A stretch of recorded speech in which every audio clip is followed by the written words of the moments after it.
Di tengah kompleksitas politik dan ancaman dari kekuatan Eropa, seorang pemimpin berdiri teguh, Sultan Alauddin Riayat Shah, dengan keberaniannya di medan militer dan kecerdasannya dalam diplomasi, ia menjaga kedaulatan Aceh tanpa mengabaikan hubungan dengan bangsa-bangsa lain.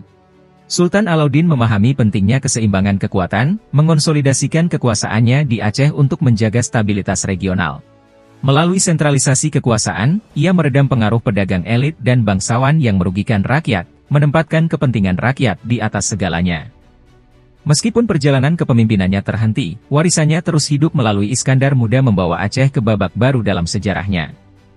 Sejarah Sultan Alauddin Riayat Shah mengajarkan kita akan keberanian dalam menghadapi tantangan, kebijaksanaan dalam diplomasi, dan pentingnya mengutamakan kepentingan rakyat.